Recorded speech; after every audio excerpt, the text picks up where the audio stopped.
welcome to the second video in the Finding Your First Bug series, Choosing Your Target. Now, choosing your target is so important for newbie bug bounty hunters. It's really like, which one do I pick? Do I go public or private? How do I know if it's going to be friendly? How do I know if there's actually going to be bugs for me to find? So I thought I'd create this video as a loose introduction to finding choosing your first target. Although choosing your target is so important, I don't want you to consider this as the gold standard advice. Like, you will very quickly learn that you have your own taste, your own thoughts, especially as you start to learn more about hacking. You might find, you really want to do mobile hacking or web hacking, or you want to do hardware hacking. And that will really change like the kind of targets you pick. So this is going to be general advice and kind of an introduction to using HackerOne to find a target. So choosing a target can be really important, right? It can be the difference between finding a bug and not finding a bug, especially when you look at, are there any bugs that me, a beginner, can find? Is there going to be something I have, the technical experience? Is there something I'm actually interested in?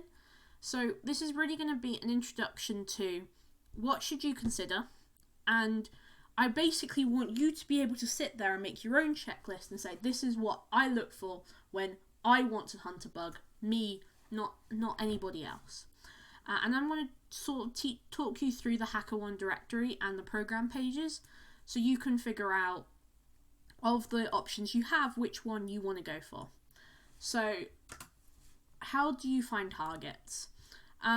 So there's public programs, there's the HackerOne directory, the bug crowd, bug bounty list.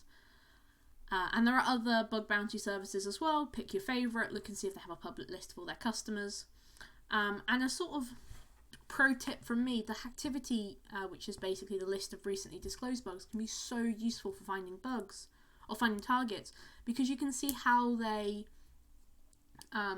talk to their hackers, how responsive they are, whether or not they have to be prodded and poked a lot, and you can see what assets people are targeting and what other people find interesting.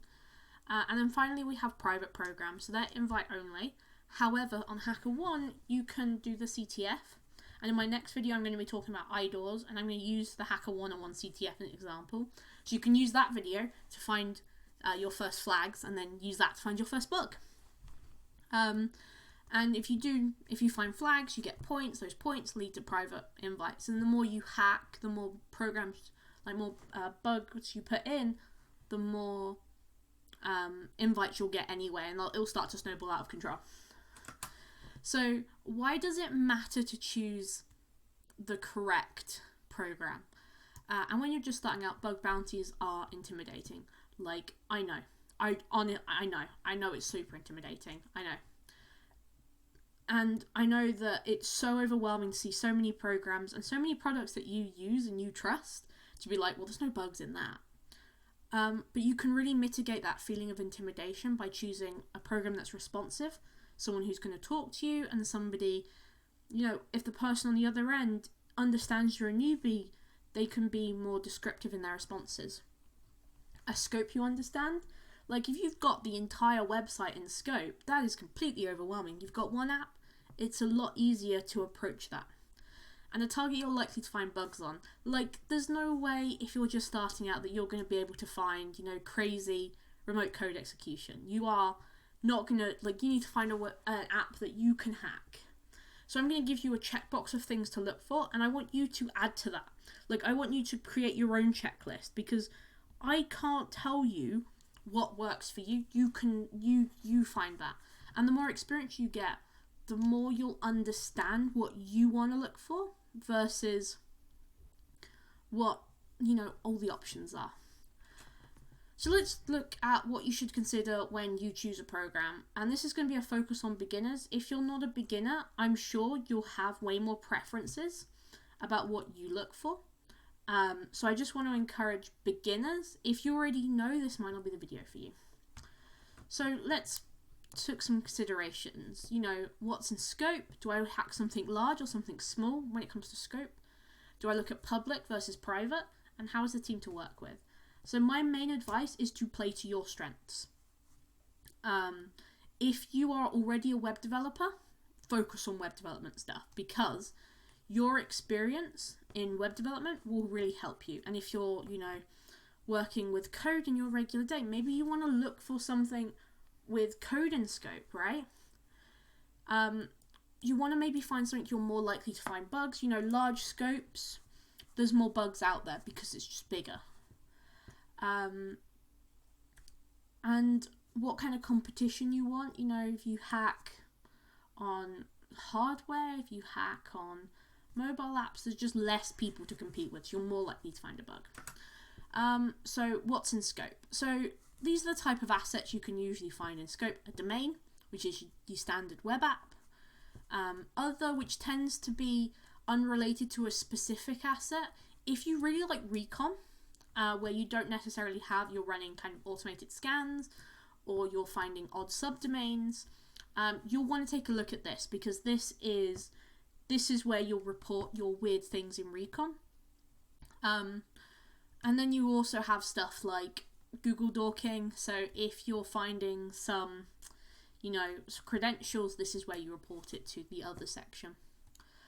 The Android Play Store, you'll also see the Apple Store, which will be a mobile app. Sometimes mobile apps might be listed as .ipas, .apks, which are the kind of extensions for mobile apps, or Test Flight, which is the opt-in Apple testing program where you can have a beta version of an app. Source code, pretty standard, it's the source code for a product. If you've already got quite a good experience in programming, this might be something to look at, because not many people do source code reviews, because it takes quite a lot of experience. But if you are already a developer, you might already have an eye for security vulnerabilities inside source code, which other people don't have. And finally, we have hardware and IoT, which are your physical devices. My recommendation is not to hack on them if you're a beginner, because they are hard. They require a lot of knowledge. So I'm going to sort of split this into code versus applications. If you want to do code review, are you already a developer? Are you interested in contributing to open source? Are you more familiar with technical attacks and defense? If your job is already, developer, or kind of a developer with a focus on security, like DevSec, you might find this naturally works for you, and you can find bugs really easily. Applications are far more accessible for most people, and bugs can appear that aren't necessarily noticeable in code. On the other hand, bugs can appear in code that aren't necessarily noticeable when you look at the app. So don't think that you have to just stick to one of these, but it's something worth considering, right? Depending on what your current skill sets are. Like, play to your strengths. If you can't read code, don't bother looking at code reviews. It sounds so simple, and that's it. Like, if you know how to code, though, this can be a really useful place to find your first bug with something you feel more natural in. If you don't want to open up Burp, you don't have to, right? So mobile versus web. So mobile apps, there is less competition because they take some setups. You can use emulators, especially on Android, if you don't have a device. It requires some setup. But the advantage there is really the competition aspect. There is less competition in the mobile space because of that setup. So if you're willing to learn, maybe consider mobile apps, web apps, there's more competition. They are more accessible, and there are plenty of web app bugs to find. I don't mean for this to put you off looking at web apps, because there are plenty of bugs out there. Developers will always keep adding bugs, and will always keep finding them. And I wanted to briefly talk about bug types and impact. Now, whether or not this changes for you, but I think it's worth looking at, and you'll see more what I mean later. So there are some technical bugs, your CSRF, your SSRF, your XSS, and your RCE, where you have to have really technical knowledge, right? And then you have more non-technical bugs, IDORs, information disclosure, business logic errors. There are some resources, and I'll put them below, on which bugs are the most impactful, whether or not you want to learn how to find those bugs particular. But it's worth looking when you consider your target, what really your attack surface is going to be, in terms of what you can actually do with that, right? If you're on a mobile app, you know, cross-site scripting might be useful, depends on what the app is doing, right? But something like idols are going to be much more impactful, right? So it's worth considering the kind of bugs that they're looking for, the kind of target you're looking at, to work out, you know, play to your strengths. If you're a technical person, find, you know, your C-surfs, your cis-surfs, your cis-surfs, so many acronyms. Find your acronyms. If you're not a technical person, look at more of the business logic, look at more of the app size. You know, I said my business logic errors video, you should hack something you're already familiar with, and I stand behind that. If you find an app you already use, very useful to look at that one. So, scope size. The scope is how many things you can hack against. A larger scope means more things to hack on. A large attack area, so the more things you have to hack on, there's lots of low-hanging bugs. And I'm not saying low-hanging bugs to be dismissive, but I'm saying it to be honest, that your first bug is going to be not very technical, is going to be a low-hanging fruit, and that's fine because it's your first one. You should be very proud of that. Now, smaller scope, however, can sometimes be ignored because people think larger scope is easier, and because they have that bigger attack surface. But against sort of the large scope, if the scope is super interwoven, it can be really hard to understand. You know, thankfully, the image there is Starbucks, and there's a Starbucks for every country. Now, you're not going to get an account on Starbucks China which is directly linked to Starbucks France necessarily. But if you look at something like the Verizon Media program, quite a lot of them use, you know, Yahoo login. When you start to have that super interwoven scope, where you're like, oh, this affects this, and this affects this, and everything I do is connected, it can be really hard to, like, put it into your brain and understand it, which is why a lot of people make tools so they can just understand the scope they have. So this is really personal preference, honestly. If you want to go for something smaller because it's more understandable to you, then that's fine. Oftentimes it's ignored anyway, so there might be, like, may be low-hanging bugs that people just haven't found because they aren't packing on it. But a larger scope can be really good, especially if you want to learn how to do recon better and understand kind of that process. A larger scope can enable you to really understand, you know, each individual piece and really learn from it, as well as providing just a larger attack surface and there's more bugs to find. Honestly, personal preference. Public versus private programs. So, it probably doesn't matter which you pick. I've seen a lot of arguments either side. Public programs, people think there's no bugs to find, so they don't submit to them, but that actually means there's more bugs to find because people aren't submitting bugs. Private programs, people think it's easier because there's less competition. It probably doesn't matter what you pick. Honestly, like, I found bugs at live events that are on private programs. I found bugs at live events that have been on things that have public programs. There's still bugs to find, and it doesn't matter which one you pick. I will say that with a public program, and you'll see this kind of in the next few slides, you have the option to see what the team is like to work with. With a private program, you don't, but you can get an idea of it. Pick whichever one you want. I really have no advice for this. I would say it's more important to play to your strengths in terms of the assets you can hack against than it is to pick a public or private program. It's worth considering though. How the team is to work with. So this is, each program on HackerOne has the program statistics. This is true for both public and private programs. So the important stats are the average bounty range, so you can compare that against the bounty table, which tells you how much each each severity is worth, to get an idea of what severity of bugs are being submitted. If you see a lot of high numbers, there's a lot of like really high bugs there. If you see a lot of low numbers, a lot of people have already picked up those low-hanging bugs. Now, it doesn't mean that there's not bugs there. With all of this, I'm not saying it doesn't mean there's not bugs there. These are just things for you to consider as you work out what you like. We have reports received / resolved. Newer programs might have more bugs because less people have hacked on it. Doesn't mean old programs don't have bugs. This is going to be full of contradictions. So,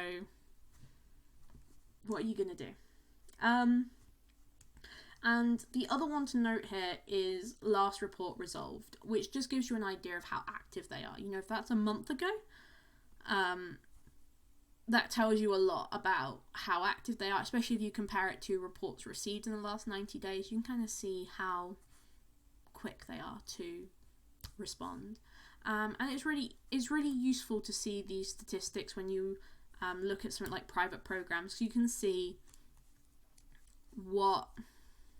see a lot about the program and kind of glean that insight without needing disclosures, which we're going to go over now.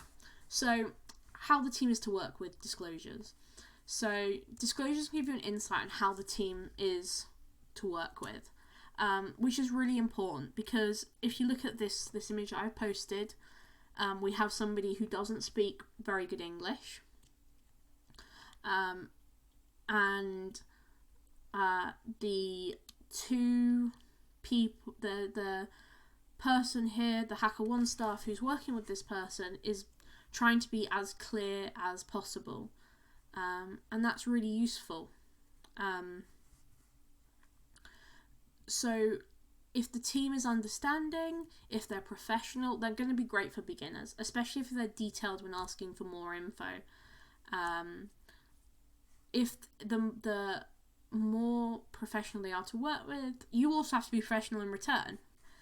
It just gives you a good idea that if you do need to, say, clarify something, that they're going to be really clear when they clarify. They're not going to assume you know what they're talking about. If they're more standoffish, if they have to be reminded to reply, they're probably not great for beginners. Just because beginners need a little bit more support. Like, they need a little bit more encouragement, and some are really standoffish because, you know, they've worked for hackers for years. They expect people to know everything. And it's not their fault that they're standoffish, because they might get, you know, hundreds of responses and 90% of them might be spam, right? And they have to deal with them regardless. So this is good for public programs because obviously you can see disclosed reports. Less good for private programs. So it's worth considering when you're looking at what programs you want to hack on. So what should I look for? So things I think you should always look for: friendly and responsive team, large enough scope that you can pivot. So when you deal with a large scope, it can sometimes be really useful to skip to another app. If they have 3 apps, sometimes one app can tell you a lot about another application that's also run by them. And being able to make that pivot is really good. A scope that isn't completely interconnected, interwoven, when you can deal with these like distinct apps with clear edges, it can be really easy to stick that into your head and understand it. And I think understanding the scope is one of the easiest ways to not go out of scope. If you know what's in scope and know what's out of scope, you won't go out of scope accidentally. A team that's interested in the type of bugs that you can find and that will generate impact for that organization. If you want to find cross-site scripting, you need to have an app where cross-site scripting is going to generate a large impact, right? If you want to do business logic errors, you need a scope that will work to that impact, right? And then you want an interesting attack surface, like something that actually interests you, that you want to work on. You know, if you're not that interested in, you know, cryptocurrency, maybe a cryptocurrency program isn't the one for you. And here are some things that you should decide.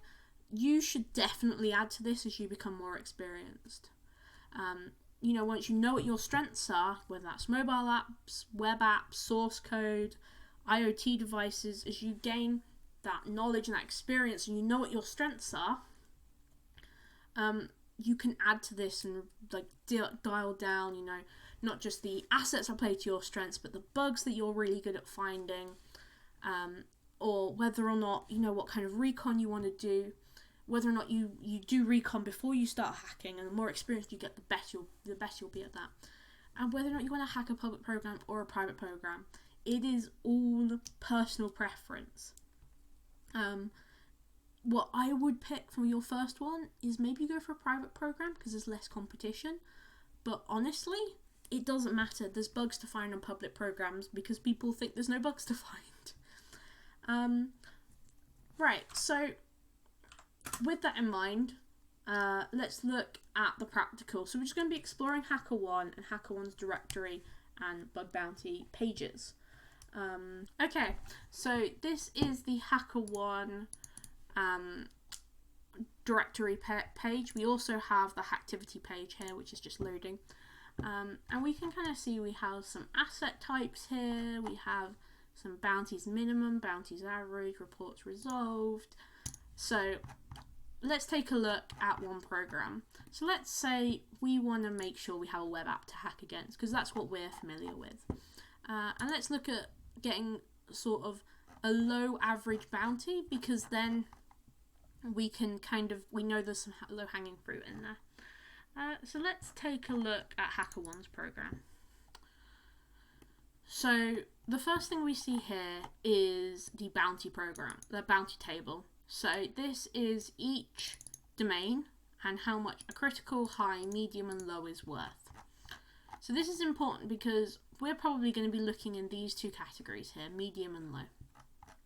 We probably don't have the experience to do an RCE, which would be our criticals, etc.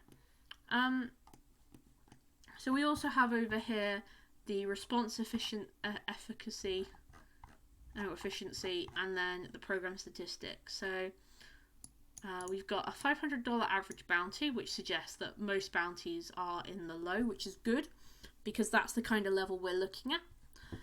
We can see that there's like 500 reports that have been received, and the last report was resolved a day ago. So they are definitely receiving and resolving responses, and they're going to be an active bounty program. So here we have the policy. So a lot of it's going to be stuff like reconnaissance data, eligibility, what's not in scope. Now this is really important here. So when we look at scope exclusions, this is what we can't have in our bugs. The important thing here is stuff like open redirect vulnerabilities. Now open redirect vulnerabilities might be a vulnerability we're looking at finding, and if they can't demonstrate impact, then we shouldn't have them. So instead, maybe if we want to find those kind of vulnerabilities, we go to a app that actually wants them.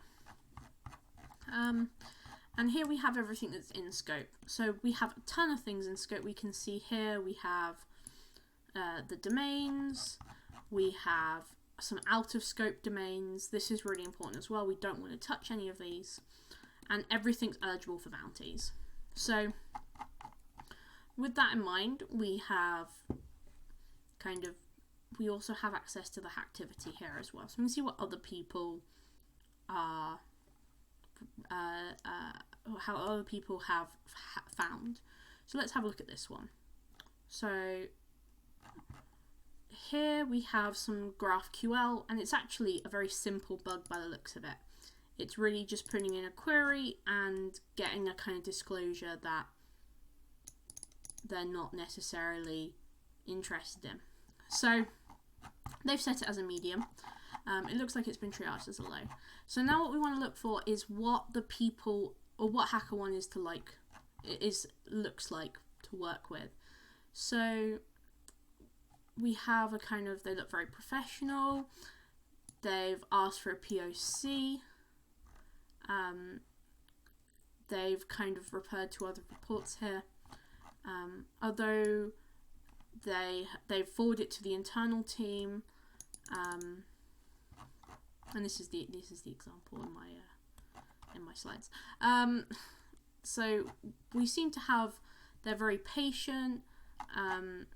We have some issues here with them not replying, but it seems to only be 9 days, so it's not a huge time, but they did wait a month. So we might say, okay, they seem a little bit backdated if it was, I don't know what I pressed, if it was a month ago that it took them a month to reply to this hacker. So we can see here that we've got more discussion, and we can look at, you know, our little checklist here and go, do they seem friendly? Yeah, they seem very friendly, very easy to work with. They have quite a large scope that you can pivot to. It's not completely interconnected, but it is only kind of one app, really. A team that's interested in the kind of bugs, even though it's a low vulnerability, you know, they're not saying, shoo, go away, we're not interested in lows, we're interested in highs or mediums. Is the attack surface interesting? I mean, if you use HackerOne, you might be very interested in the fact that you can hack HackerOne. And especially, I think some of their rewards are, some of their rewards swag, I think? Maybe. And, you know, does it play to your strengths? Now, this is what you have to look and be like, okay, it has a web app, it has no mobile apps, it's a public program. Is that a turn off for you? Is that something you want to do? Don't know. So let's take a look at something here. Let's have a look at this medium report. So we've got an IDOR, which is the next video. And it's quite a complex discussion here about how they found it. So, you know, is it a friendly and responsive team? Seems really responsive, seems really friendly. They seem very professional. So let's have a look at the scope here. So this is Kaspersky. What's the scope like here? They don't mention the scope of the program. So they've got some of their apps here. Now they seem to just be desktop apps. So does that play to your strengths? Maybe hacking desktop isn't your thing. Is it quite large? It's kind of a medium scope. You know, there's some distinct apps here where, you know, you've got the password manager probably doesn't interact with the endpoint security necessarily, but it might require some recon to figure out what level of interconnectedness they have, what kind of bugs they're interested in. So actually we have here a really good bounty table. We've got the remote, the LAN, and the local vector with different bounty amounts. So this really requires RCE, local privilege escalation, user data disclosure. Is this going to be something that we can realistically hack against? Are they going to be interested in the kind of bugs we make? As beginners, probably not. Like, this might not be a good choice just because they're looking for the RCEs, they're looking for the privilege escalation, and it doesn't meet that requirement. So we might go, okay, let's go back, see if we can find another good report here in the activity. Let's go with Starbucks. Actually, I use Starbucks in my thing. Let's go with Razer. So this is a DOM cross-site scripting. So let's have a look. So they seem very professional, but they're not trying to investigate the report massively. They just seem to be a bit kind of, thanks for your report, pay the bounty, and that's it. So they seem responsive, but maybe not all that friendly. Let's look at that program. So large enough scope that we can pivot to. Let's go down to their scope. Oh my god. Okay. Wow. Okay, so they've got a ton of scope here. We have firmware, we have assets, client assets, web assets, we have source code, we have a store, And it looks like up here we have different bounties depending on what group of web assets or client assets you seem to use. So very large scope. Are they interconnected? We don't know. We haven't done that recon. Are they interested in the kind of bugs that you can find? Well, let's see. We've got exfiltrate customer records, compromise a single user, content site or site availability. We've got, it was down there. We've got some, we've got some really detailed information about the kind of bugs that they're looking for, but this one is more about the type of impact they're looking for. So is this something that a beginner could find? I mean, you're not necessarily going to be able to find, your RCEs, but you might be able to find kind of exfiltrating data. You might be able to affect the site content, because that would be your IDORs. Does this play to your strengths? Do you want to, or is this interesting to you? If you use Razor products, that might be really interesting. And then things that you decide. Do you want to do a web assets? Do you want to do client assets? Does this interest you? I mean, it's a public program.